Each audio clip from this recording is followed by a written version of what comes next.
Okay, નમસ્કાર વિદ્યાર્થી મિત્રો. ધોરણ 10 વિષય સંસ્કૃતમાં આજના રિવિઝન વિડીયોની અંદર પ્રશ્નપત્રના માળખા અનુસાર આપણું જે છેલ્લું સેક્શન છે, સેક્શન ઈ, વિભાગ ઈ, એને આધારે થોડું રિવિઝન કરવાનો પ્રયત્ન કરીએ. વિદ્યાર્થી મિત્રો, સેક્શન ઈની અંદર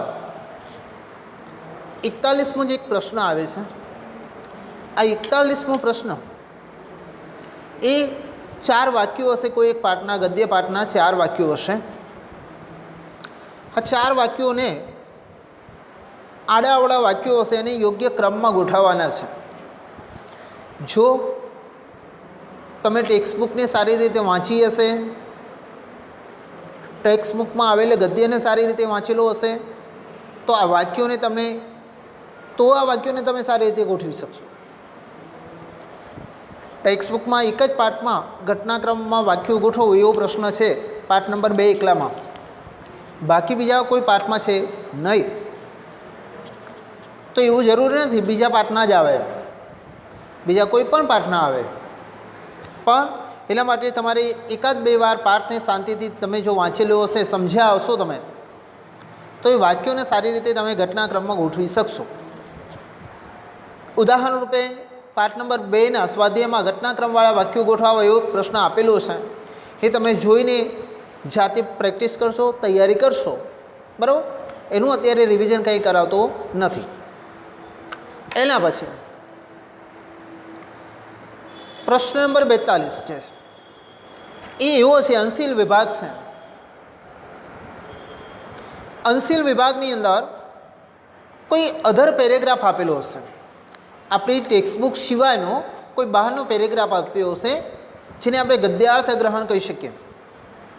પેરેગ્રાફ આપ્યો હશે સંસ્કૃતમાં, અને સંસ્કૃતમાં જ 4 પ્રશ્નો આપેલા છે, અને 4 પ્રશ્નોના ઉત્તર તમારે સંસ્કૃતમાં જ લખવાના છે, પેરેગ્રાફમાંથી શોધીને.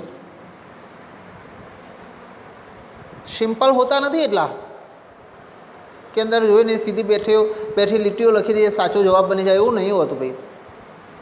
એનો સાચો જવાબ નક્કી કરવા માટે તમારે આપેલા પેરેગ્રાફને 1-2 વાર શાંતિથી સમજવો પડશે, વાંચવો પડશે, તો જ એનો સાચો ઉત્તર તમને લખવાનો તમને કોઈ આઈડિયા આવશે. એટલે આ 2 વસ્તુને ધ્યાનમાં લઈને એ તમે તૈયારી કરી શકશો. અંશીલ વિભાગ છે, એની અંદર કોઈ પર્ટિક્યુલર ચોક્કસ સિલેબસ નથી કે આમાંથી આવી શકે એમ, પણ તમારે એની તૈયારી કરવાની છે. બીજા જે અન્ય પેરેગ્રાફ તમને ક્યાંકથી મળે છે એ એકાદ વાર નજર મારવાની, જેથી કરીને એક્ઝામમાં આવે તો તમે સારી રીતે એના આન્સર લખી શકો. વિદ્યાર્થી મિત્રો, એના પછીનો સેક્શન એની અંદર 43 અને 44મો જે પ્રશ્ન છે, હા 43 અને 44મો એ પ્રશ્ન 2 માર્ક્સનો છે, અને એ છે કૃતિ સાથે કર્તાને જોડો, એમ જોડકાવાળો પ્રશ્ન છે. કૃતિ સાથે કઈ કૃતિના રચનાકાર કોણ છે એને તમારે જોડવાના છે. એ તમારે ટેક્સ્ટબુક આધારિત, પાઠ આધારિત હશે. ધારો કે બીજો પાઠ છે આપણો, તો બીજા પાઠની અંદર પ્રસ્તાવનામાં તમે જોયું હશે, મેં તમને સમજાવ્યું હતું પણ કે બીજો પાઠ જે છે યદ ભવિષ્ય વિનશ્યતિ, તો આ બીજા પાઠની અંદર જે પાઠની રચના છે ક્યાંથી લીધી છે, તો એ હિતોપદેશ અને પંચતંત્ર એ 2માંથી સંકલિત કરીને પાઠ રચવામાં આવેલો છે. હિતોપદેશના રચયિતા પંડિત વિશ્વ શર્મા છે.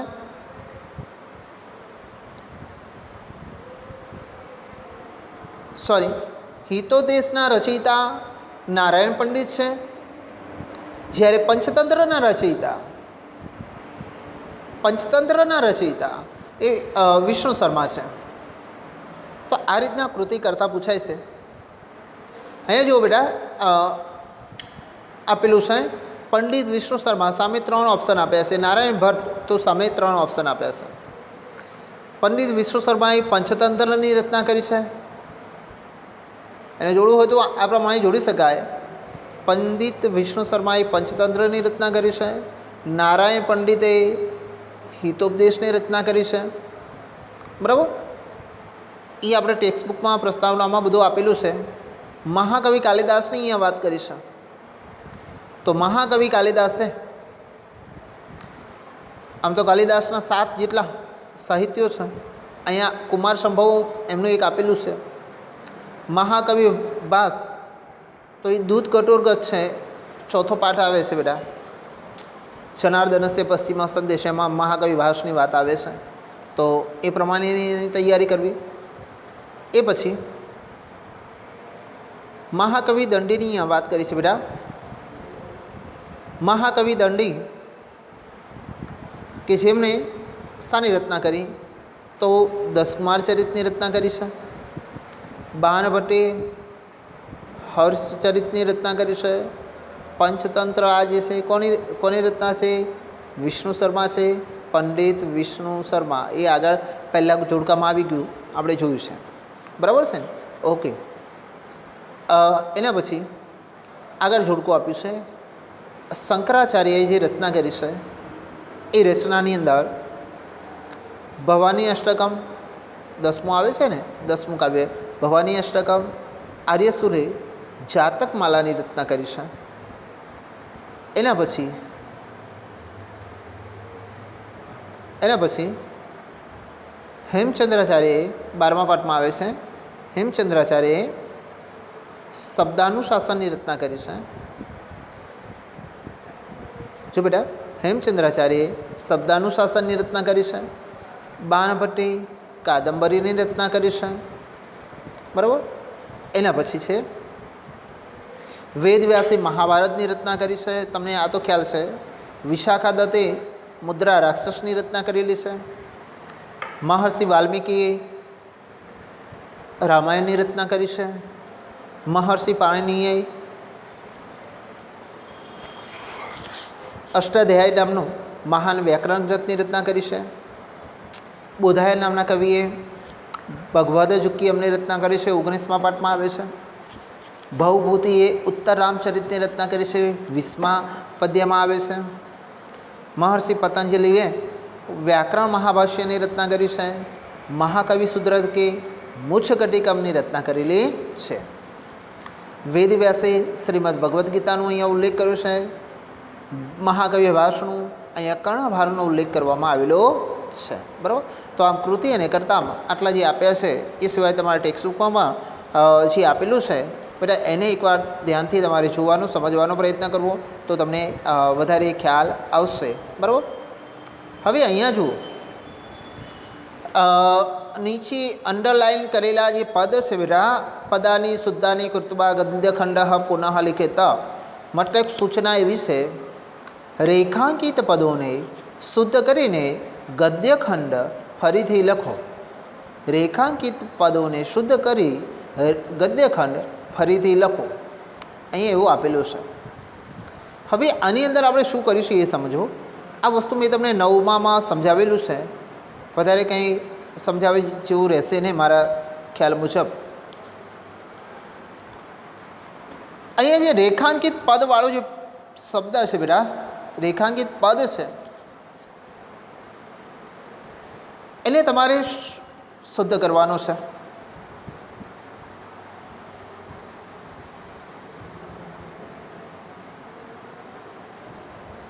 હવે અહીંયા જુઓ, 3 પદ આપેલા છે.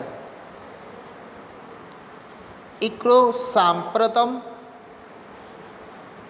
કિંચિત જલાશય અનંતર 3 આપેલા છે.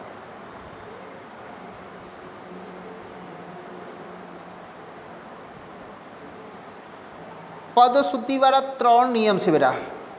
પદ શુદ્ધિ કેવી રીતે કરવું એના 3 નિયમ છે. પહેલો નિયમ એ છે, સમજી લો, કે જ્યારે કોઈ પદ આવે અને પદ પછી કોઈ વ્યંજન આવે તો પદવાળાના અંતિમ વર્ણમાં અનુસ્વાર આવે. ક્યારે? વ્યંજન આવે તો અનુસ્વાર આવે.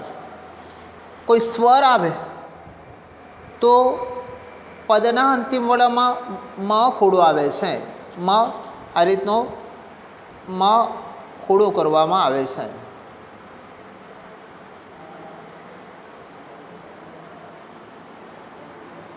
અડધોમાં લખાય છે ટૂંકમાં આ રીતે મ ખોડો કરાય છે ક્યારે સ્વર હોય તો પદના અંત પછીના પદમાં સ્વર હોય ત્યારે મ ખોડો કરવામાં આવે અડધોમાં લખવામાં આવે છે વ્યંજન હોય તો અનુસ્વાર કરવામાં આવે છે આ પહેલો નિયમ છે બીજો નિયમ એવો છે બેટા કે જેના ઉપર અનુસ્વાર આવેલો હોય ને અને અનુસ્વાર પછી જે વર્ણ આવેલો હોય એ વર્ણનો અંતિમ વર્ણ લખાય અંતિમ વર્ણ એ વ્યંજન અનુસ્વારના બદલામાં લખાય અહીંયા જો અહીંયા એક કોષ્ટક તમને બતાવું છું કદાચ તમને ખ્યાલ આવે તો ક ખ મ બ પ ફ બ ક ખ ગ ગ ગ ચ છ જ જ ટ ઠ ડ ઢ ણ આવું અહીંયા એ આપેલું છે અહીંયા તમને કદાચ ઉલટું દેખાતું હોય એવું લાગે છે મને પણ આ કોષ્ટકથી તમે વાકેફ છો પહેલો શબ્દ બીજો નિયમ આ છે પહેલો સ્વર હોય તો મ આવે વ્યંજન હોય તો અનુસ્વાર આવે અને સ્વર અને વ્યંજન ના હોય ત્યારે અનુસ્વાર પછી જે વર્ણ હોય એ વર્ણનો અનુસ્વારના બદલામાં એ વર્ણનો અનુનાસિક વર્ણ લખાય અહીંયા પહેલો શબ્દ જે છે એને સમજીએ સાંપ્રતમ આ પદને આપણને શુદ્ધ કરવા કહ્યું છે નીચે અહીંયા બેટા જવાબ આપેલો છે એટલે તમને અંદાજ આવશે સાંપ્રતમ પછી ક્ષ આવે છે ક્ષ અહીંયા ક્ષ આવે છે ક્ષ એ વ્યંજન છે વ્યંજન છે એટલે અહીંયા અનુસ્વાર આવ્યો છે તની ઉપર એટલે એ પરફેક્ટ છે એમાં કંઈ આપણે સુધારો નથી કરવાનો પણ હવે જુઓ સાંપ્રત સાની ઉપર અનુસ્વાર છે પછી પ આવેલું છે સાની ઉપર અનુસ્વાર છે પછી પ આવેલું છે તો અનુસ્વારના બદલામાં આપણે કશુંક લખવાનું છે પણ શું લખવાનું છે તો પને આપણે ધ્યાનમાં લેવું પ કયા વર્ગમાં આવે છે પ ફ બ બ મ પ વર્ગનું અનુનાસિક વર્ણ કયું છે મ પ ફ બ બ મ તો આ સની ઉપર જે અનુસ્વાર આવ્યો છે એ અનુસ્વારના બદલામાં પમાં એ વર્ગનો અનુનાસિક વર્ણ મુકાય કે પ વર્ગનો અનુનાસિક વર્ણ મ છે તો અહીંયા નીચે જવાબમાં તમે જોઈ શકો છો સાંપ્રતમ અનુસ્વાર તો છે તની ઉપર પણ પહેલાં સની ઉપર આવેલા અનુસ્વારનો મ કરવામાં આવેલો છે સાંપ્રતમ કેમ એ પ વર્ગનો અનુનાસિક વર્ણ છે માટે એવી જ રીતે અહીંયા બીજું આપ્યું છે કિંચિતમ તો અમે અહીંયા કિંચિતમ અનુસ્વાર ક્યાં છે કની ઉપર અનુસ્વાર છે મીંડું છે ટપકું છે અનુસ્વાર છે એ ટપકા પછીનો પહેલો વર્ણ ચ છે બેટા અહીંયા ચ છે આ ચ એ કયા વર્ગમાં આવે છે ક વર્ગમાં આવે છે ક ખ ગ અંગ અંગ છ એ ચ વર્ગમાં આવે છે ચ છ જો જો અંજો અંજો અડધો જ વપરાયેલું છે એટલે હવે શું કરાય કે કની ઉપર જે અનુસ્વાર છે જે મીંડું છે જે ટપકું છે એના બદલામાં આપણે ચ વર્ગનો અનુનાસિક વર્ણ મૂકવો બેટા ચ વર્ગનું અનુનાસિક વર્ણ જો છે ચ છ જો જો અંજો અનુનાસિક વર્ણ હંમેશા નાસિકા દ્વારા બોલાય છે તો આ રીતે એને જોડતા નીચે જવાબ અહીંયા મેં લખેલો છે અહીંયા જુઓ કિંચિત કિંચિત ક ઉપરથી અનુસ્વાર નીકળી જશે એ અનુસ્વારના બદલામાં અડધો જ વપરાયેલો છે એ અડધો જ ચમાં જોડાયેલો છે બરાબર આ રીતે એમાં આપણે ધ્યાન આપી શકીએ છીએ ત્રીજો શબ્દ જલાશય અનંતરમ જલાશય અનંતરમ આ શબ્દની અંદર બે રીતનો સુધારો કર્યો છે આ પદમાં બે રીતનો સુધારો કર્યો છે બેટા જો એક તો યાની ઉપર અનુસ્વાર આવેલો છે પછી રની ઉપર અનુસ્વાર આવેલો છે આ બંને અનુસ્વાર નીકળી ગયા છે યાની ઉપર ય પછી ત આવે છે ત થ દ ધ ન ત થ દ ધ ન આ જે વર્ણ છે એની અંદર ત વર્ગનો અનુનાસિક વર્ણ ન છે ત થ દ દ ન છે તો આ ન અહીંયા ય પછી તમાં જોડાય છે અડધો ન એટલે અંત એવો શબ્દ બને છે. એના પછી અહીંયા ર પછી જુઓ મ ખોડો કરવામાં આવ્યો છે. બેટા મ પછી આ પાછળ ગ છે, ગ વપરાયો છે, પણ એ ગ શું છે? વ્યંજન છે. શું છે? વ્યંજન છે. વ્યંજન હોય તો કયો નિયમ લાગુ પડે બેટા? પહેલો નિયમ કયો છે? વ્યંજન હોય તો હંમેશા શું આવે છે? હા, હવે તમને સમજ પડી ગઈ, ખ્યાલ આવી ગયો? શું આવે? અનુસ્વાર આવે. વ્યંજન હોય તો અનુસ્વાર આવે. આ પાછળ ગ છે માટે અહીંયા અનુસ્વાર જ આવવો જોઈએ. અહીંયા મ ખોડો લખીને તો બેટા એ ખોટું પડે, એટલે આ બાબતને તમે ખાસ કરીને ધ્યાનમાં લેવી. બરાબર? ઓકે, પહેલો આ પેરેગ્રાફ મેં તમને સમજાવ્યું, એના ઉપરથી આ 3 નિયમો વિશે તમને સમજ પડી હશે, ખ્યાલ આવી જશે.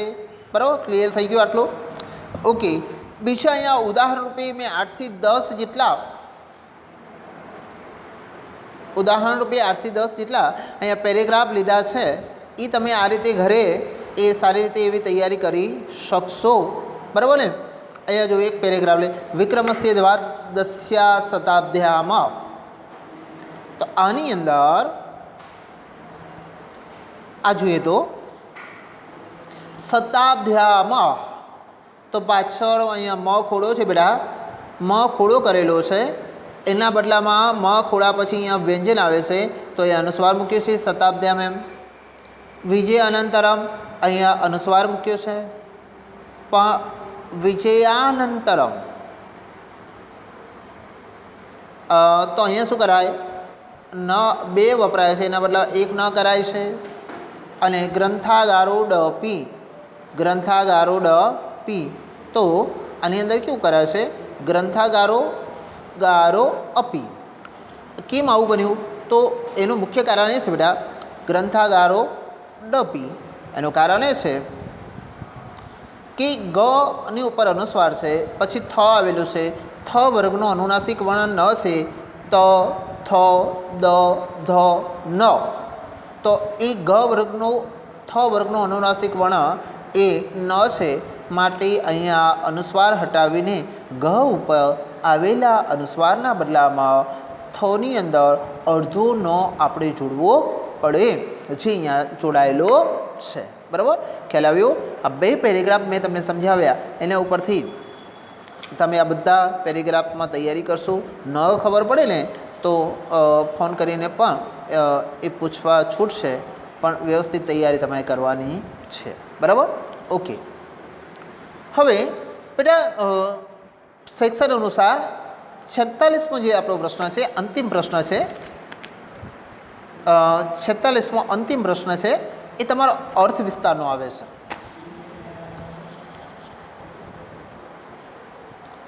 છેતાલીસમો આ જે પ્રશ્ન છે અર્થ વિસ્તારનો આવે છે. અહીંયા જો બોર્ડમાં પણ નક્કી કરવામાં આવ્યું છે કે 7, 13, 18 અને 20 આ 4 કાવ્યોમાંથી જ અર્થ વિસ્તારવાળા પ્રશ્નો પૂછાય છે. 46 નંબરના પ્રશ્નમાં આ 4 કાવ્ય આધારિત પ્રશ્નો હોય છે. હવે આમાંથી એક જ કાવ્ય આપણી પાસે અત્યારે હાલમાં છે. 1 થી 10માં આ 7મું એકલું જ કાવ્ય છે. 7મા કાવ્યમાંથી જ આ વખતે અર્થ વિસ્તાર આવશે. એટલું આના ઉપરથી તમને ક્લિયર થઈ જવું જોઈએ. હવે 7મા કાવ્ય, અને એમાંય પણ કેવું છે, સ્વાધ્યાયની અંદર જે શ્લોકો આપેલા છે એ જ મોટે ભાગે પૂછાય છે અર્થ વિસ્તારમાં. એટલે તમને સીધું આઈડિયા આવી જાય કે આ બેસ્ટ શ્લોકોનો અર્થ વિસ્તાર તમારે તૈયાર કરવાનો છે, એટલે લખવાનું છે. સીધું સિમ્પલ છે. હવે એની અંદર અહીંયા પહેલું બેટા આપેલું છે 7મા કાવ્યનો એક શ્લોક અહીંયા આપ્યો છે કે યથા ચતુર્ભિ કનકમ પરીક્ષ્યતે નિર્ગષણ છેદન તાપતાંડને તથા ચતુર્ભિ પુરુષ પરીક્ષ્યતે શ્રુતેન શીલેન ગુણેન કર્મના. હવે અહીંયા અગાઉ મેં તમને આના વિશે થોડું ઘણું સમજાવ્યું છે, અર્થ વિસ્તાર વિશે, પણ ફરી એકવાર અહીંયા સમજાવું છું, કહું છું કે અર્થ વિસ્તારના બેટા 3 માર્ક્સ છે. 3 માર્ક્સ છે. કેટલા માર્ક્સ છે? 3 છે. હવે આ જે 3 માર્ક્સ છે એટલે વિભાજિત કરેલા છે કે 1 માર્ક્સ તમે જે અનુવાદ લખો છો એનો છે, 2 ગુણ તમે જે સમજૂતી કેવી લખો છો એના છે. સમજૂતીની અંદર શું તમે કોઈ કોટેશનનો ઉપયોગ કર્યો છે, કોઈ કાવ્ય પંક્તિનો ઉપયોગ કર્યો છે, કોઈ સ્લોગનનો ઉપયોગ કર્યો છે, કોઈ કહેવતનો ઉપયોગ કર્યો છે કે નહીં? જો આ કર્યું હશે તો તમને એને પૂરેપૂરા 2 માર્ક્સ મળે સમજૂતીના. ના હોય તો એને 1 જ માર્ક્સ મળે. કોટેશન લખવા એ ફરજિયાત છે, પંક્તિ લખવી એ ફરજિયાત છે, તો તમને 1 માર્ક્સ એનો મળે, બરાબર. અને છેલ્લે અંતમાં બોધ, અહીંયા પેરેગ્રાફ પાડીને બોધ એવું લખ્યું નથી, પણ અહીંયા બોધ આપવામાં જ આવ્યું છે. તો આમ કરીને બેટા અર્થ વિસ્તારમાં 3 માર્ક્સની વિભાજન આ રીતે કરેલું છે. અને બોર્ડની અંદર પણ ચેકિંગમાં જ્યારે કોઈ પરીક્ષક બેસે છે તો આ 3 બાબતોને ધ્યાનમાં લઈને જ એનું માર્કિંગ કરતા હોય છે. એટલે આપણે આ 3 પદ્ધતિ અનુસાર વ્યવસ્થિત એકદમ એક્યુરેટ એનો અર્થ વિસ્તાર લખવાનો આપણે પ્રયત્ન કરવાનો છે. હવે તમે પેરેગ્રાફનો અનુવાદ લખો છો, નાટ્ય અનુવાદ લખો છો, એમાં મૌલિકતા ન ચાલે. પણ આ એક અર્થ વિસ્તાર એવો છે કે જેમાં મૌલિકતા મોટે ભાગે ચાલી શકે. અર્થ વિસ્તાર એ મૌલિક વસ્તુ છે જેમાં તમે તમારા વિષયના અનુસંધાનમાં તમારા વિચારો એમાં લખી શકો, ચોક્કસપણે લખી શકો. અને એમાં આ જોવામાં આવ્યું કે એના પોતાના વિચારો આ સંદર્ભમાં કેવા છે, આ બાબતને જ ધ્યાનમાં લે. એવું જરૂર નથી કે મેં તમને સમજાવ્યું છે એ તમે લખો, નવનીતમાં આપ્યું છે એ તમે લખો, અપેક્ષિતમાં આપ્યું છે એ લખો. એ કશું જરૂરી નથી બેટા. શ્લોકને સમજો, એના કન્ટેન્ટને સમજો, એ અનુસાર તમારા વિચારોમાં પ્રદર્શિત કરો ને, એ સાચું અર્થ વિસ્તાર છે. અહીંયા પહેલા અહીંયા શ્લોકનો અનુવાદ પહેલાં લખ્યું છે કે જે પ્રમાણે ઘસવું, કાપવું, તપાવવું, ટીપવું એ 4 ક્રિયાઓથી સુવર્ણની પરીક્ષા થાય છે, એ પ્રમાણે જ્ઞાન, ચારિત્ર, ગુણ અને કર્મ એ 4 વડે માનસની પરીક્ષા થાય છે. આટલો અનુવાદ લખ્યા બાદ અર્થ વિસ્તારમાં લખવાનું કે ઉપરોક્ત સુભાષિતમાં પૂર્વાર્ધની અંદર સુવર્ણને કેવી રીતે ઓળખવું, સોની જ્યારે સોનાનું પરીક્ષણ કરે છે તો એ પરીક્ષણ કરવા માટે કઈ 4 બાબતોનો એને ધ્યાન રાખવું પડે. એ 4 બાબતો અહીંયા દર્શાવી છે બેટા કે સોની સુવર્ણને ઘસીને તે કેટલા ટચનું છે એની જાણકારી પ્રાપ્ત કરે છે. એ પછી બીજા સ્ટેપ ઉપર એને કાપકૂપ કરીને તેને અગ્નિમાં તપાવીને એને યોગ્ય ટીપીને એની પરીક્ષા કરે છે. ત્રીજું સ્ટેપ એ છે કે ટીપીને એને યોગ્ય ઘરેણાં બનાવવાનો પ્રયત્ન કરે છે, તપાવીને એની ચમક લાવવાનો પ્રયત્ન કરે છે. તો આ શ્લોકના સુભાષિતના પૂર્વાર્ધમાં સોના વિશે સમજાવ્યું છે બેટા. અને પછી સુભાષિતકારે આ શ્લોકના સુભાષિતના ઉત્તરાર્ધની અંદર માનસની પરીક્ષા સોનાની રીતે કેવી રીતે થાય એ બાબત આપણને સારી રીતે સમજાવ્યું છે. સોનાની માફક માનસની 4 રીતે પરીક્ષા થાય છે: જ્ઞાન, ચારિત્ર, ગુણ અને કર્મ. આ 4 બાબતોથી માનસની પરીક્ષા કરવામાં આવે છે. એ બાબત અહીંયા સમજાવી છે. કોઈ પણ મનુષ્યની કિંમત તેની ધન સંપત્તિ કે એની સત્તા વડે નહીં, પરંતુ એનામાં રહેલા ગુણોથી તે પરખાય છે. એનામાં રહેલા શીલ, સદ્ગુણ અને જ્ઞાનથી એ માણસ લોકોમાં પૂજનીય અને આદરપાત્ર બને છે બેટા. ઉદાહરણ તરીકે કોઈ પિતાને એની પુત્રીના વિવાહ કરવા હોય, લગ્ન કરવા હોય, કોઈ મૂર્ત્યાને નક્કી કરે છે ત્યારે પોતાની દીકરી માટે કોઈ યુવાનને જુએ છે. તો આ પિતા આ 4 બાબતોમાં ખાસ કરીને એનું મૂલ્યાંકન કરશે કે એ વ્યક્તિમાં જ્ઞાન કેવું છે. અત્યારના સંદર્ભમાં કહીએ એને શિક્ષણ કેવું પ્રાપ્ત કર્યું છે, એને ડિગ્રી કેવી પ્રાપ્ત કરી છે એ જોવામાં આવે છે. બેટા શિક્ષણ કે ડિગ્રી સારી પ્રાપ્ત કરવી એ જ જરૂરી નથી, એની સાથે એનામાં ચારિત્ર કેવું છે, કેવા ચારિત્રવાળો છે, આ પણ કોઈ દીકરીનો બાપ જોતો હોય છે. એના પછી એનામાં ગુણ કેવા છે એને ધ્યાનમાં લેવામાં આવે છે.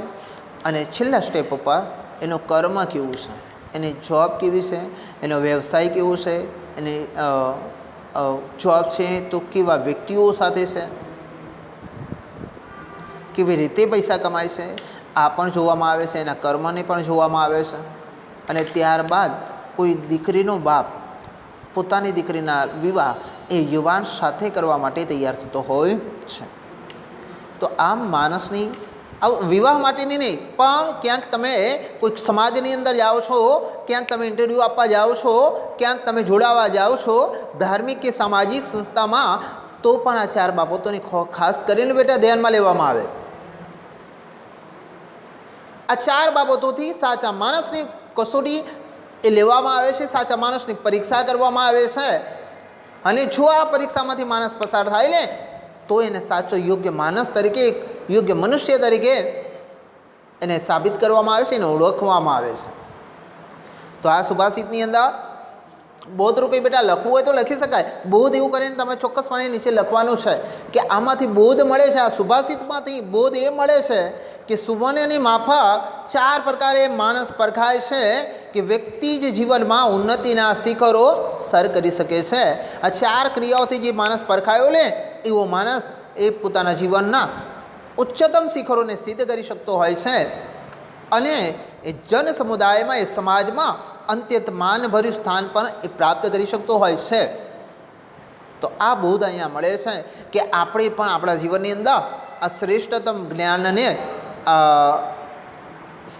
જ્ઞાનને આપણે આપણા જીવનમાં સ્વીકારવું જોઈએ, તો જ આપણે મહાન બની શકીએ. બીજો સુભાષિત અહીંયા આપ્યો છે, સેવિતવ્યો મહાવૃક્ષ ફલ છાયા સમન્વિતા યદિ દૈવાત પગલમ નાસ્તિ છાયા કિન નિર્વાયત.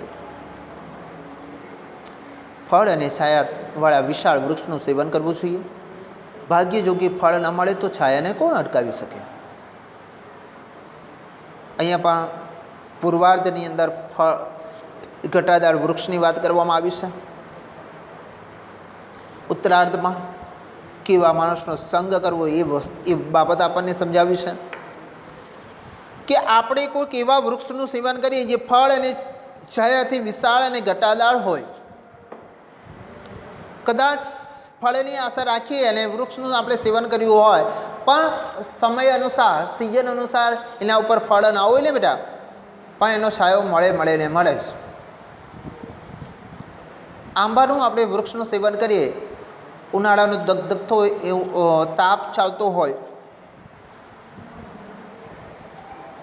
રસ્તામાં આપણે ચાલતા જતા હોય, ખૂબ તાપ આપણને લાગ્યો હોય, ખૂબ ગરમી લાગી હોય, રસ્તામાં આંબાનું વૃક્ષ આવે છે, ખૂબ ઘટાદાર છે, આપણે દૂરથી વિચારીએ આંબાનું ઝાડ છે, સરસ મજાનું ઝાડ છે, ઉનાળાની સિઝન છે, કેરીની સિઝન છે, લાવ ત્યાં બેસીને વિસામો કરીને આપણે એના ફળ ખાઈશું, આવું વિચારીને આપણે ત્યાં નજીક જઈએ છીએ, આંબા નીચે બેસીએ છીએ, આંબાની ઉપર જોઈએ છીએ, આપણી સાથે લઈ ગયેલા પાણી પીએ છીએ, પણ ઉપર જોઈએ છીએ એક પણ ફળ નથી, તો આપણે થોડા નિરાશ થઈએ છીએ. પણ બીજી ક્ષેત્રે આપણે ખ્યાલ આવે કે એનો છાયો તો ખૂબ સારો છે, ભલે ફળ નથી પણ આના છાયામાં 10-15 મિનિટ જો વિસામો કરીશ ને તોય બહુ મનને, શરીરને સંતોષ અને શાંતિ મળશે. પણ જો આપણે કદાચ એ બાવળના વૃક્ષનું સેવન કર્યું હોય તો બાવળના વૃક્ષનો ન તો વ્યવસ્થિત છાંયો મળે છે કે ના એનું કોઈ ફળ કામમાં આવે છે આપણા ખાધામાં. કદાચ જાનવરના ઉપયોગમાં આવે છે પણ એનો ફળ, પણ મનુષ્યના ઉપયોગમાં તો એ આવતું નથી એમ કહેવાય. તો આમ એવા વૃક્ષનું સેવન કરવું જોઈએ, માણસને કંઈક ને કંઈ રીતે ઉપયોગી બની શકે બેટા. હવે અહીંયા જુઓ કે એ બાબત અહીંયા ઉત્તરાર્ધની અંદર સમજાવે છે કે આપણે એવા મનુષ્ય નું શરણ લેવું કે જે આપણને ધન સંપત્તિ ન હોય, કદાચ ધન સંપત્તિનું આપણને મદદ ન કરી શકે, પણ જ્ઞાન તો એનામાં હોય. ભાગ્યને કારણે મહાપુરુષો કે સજ્જનોની આપત્તિમાં આવી પડ્યા હોય ત્યારે તો પણ એ પોતાને શરણે આવેલા લોકોને સુખ, શાંતિ અને જ્ઞાન તો આપે છે. એવા વ્યક્તિ સાથે આપણે સંગ હોવો જોઈએ. ભલે આર્થિક આપણને મદદ ન કરી શકીએ, પણ એનામાંથી ઉચ્ચ જ્ઞાન, ઉચ્ચ બુદ્ધિ આપણને ચોક્કસપણે મળે જ.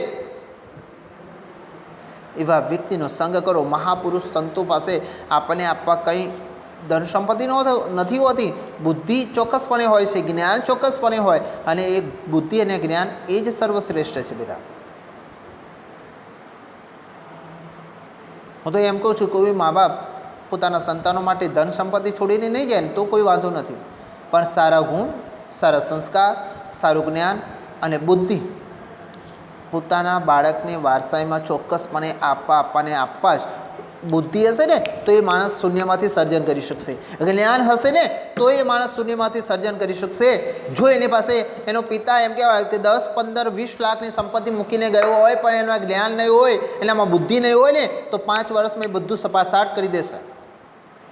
એટલે પૈસા કરતાં, ધન સંપત્તિ કરતાં શ્રેષ્ઠ બુદ્ધિનું દાન આપો પોતાના બાળકને શ્રેષ્ઠ જ્ઞાન આપો, જેથી કરીને એ બાળક જીવનમાં એક શ્રેષ્ઠ માણસ બની શકશે અને એ જીવનમાં જે પણ પ્રાપ્ત કરવા ઈચ્છે છે ને, એ સર્વસિદ્ધિને પ્રાપ્ત કરવા ઈચ્છે છે, એ સિદ્ધિને પ્રાપ્ત ચોક્કસપણે કરી શકશે. બરાબર ને? તો આમ અહીંયા બોધ એ મળે છે કે જીવનમાં હંમેશા મહાન વ્યક્તિનો, સજ્જન વ્યક્તિનો આપણે સંગ કરવો જોઈએ. ત્રીજો શ્લોક અહીંયા આપ્યો છે બેટા, એ અત્યારે જરૂરી નથી, 13મા કાવ્યનો છે, તો એ અહીંયા સમજાવતો નથી. ઓકે, હવે આના ઉપરથી તમને સેક્શન ઈની તૈયારી કરવામાં ઘણી બધી અનુકૂળતા રહેશે. આશા રાખું છું કે તમને આની અંદર સમજ પડી હશે. બરાબર, તૈયારી કરતા રહેજો, વાંચતા રહેજો. ઓકે, અસ્તુ. જય હિન્દ, જય ભારત.